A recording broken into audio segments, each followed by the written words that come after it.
Why aren't you allowed to run Kingsling no more?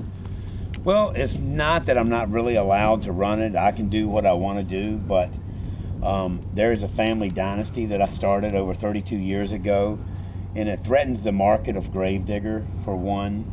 And I'm on a contract. I work for some people for Fail Motorsport Entertainment. That's Monster Jam, and it'll jeopardize my whole family's career and what we've done.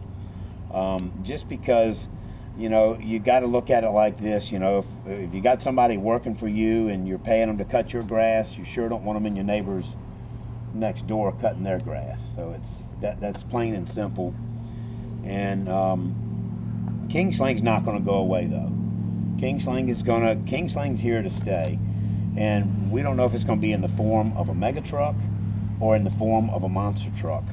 I think I'd really rather have it stay the form of a mega truck, just so that we can keep mega trucks rolling, man. And but it's just one of those things, Jimmy. It's a family dynasty. My boys are signed on. They're signed on for 5 years, for these contracts. And God, well, I wished I was my boys. And you know what I mean. When I was started, dude, I was dragging junk up and down the road, and my boys, they fly in. They got awesome trucks, and everybody's got everything all lined up. The road is paved, so we have to use it now. So that could lead. I'll skip a few questions there. Does that make you jealous at all?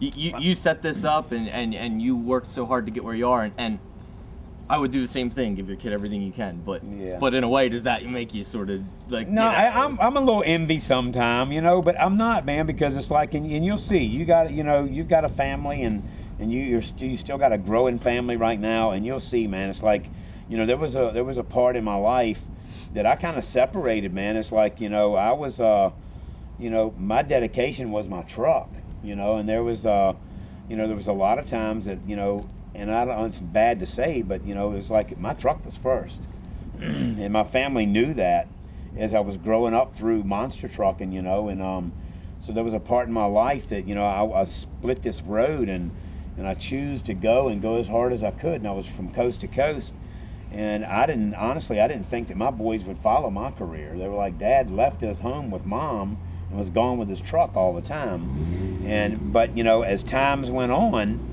it came back around, and look at where they are now. Those guys are, we're out there battling it out on the track, and even when those guys win, and Adam, he's the reigning world champ right now, and when those guys put the old man out, let me tell you right now, they didn't get a bowl of cherries when they do it. It's like, I'm not giving them nothing. I gave them enough. So when you're on the racetrack with me, baby, you're gonna sacrifice if you're gonna beat this old guy. So you're proud of them boys. I'm proud of them, man. You seen mud trucks in the 80s. I mean, that's where you came from. Mud trucks in the 80s were a big deal, maybe a bigger deal than they are now. And they were running in arenas. People were getting. There was places to go and run your truck with an audience, maybe bigger than it is now. I don't know. You were there. I wasn't. So my question is, do you think the future of mud racing and the mega truck, whatever, is brighter than the past?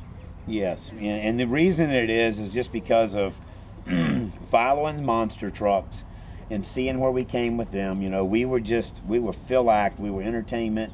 We'd come out, halftime, for the tractor pulls and stuff like that. And then as the sport went on, it grew bigger and bigger. But let me tell you, monster trucks did not get good until we got out there, doing, races with both of us, racing around the track and then going into the freestyle. The freestyle is what brought it on. It's like, look at mud bogging.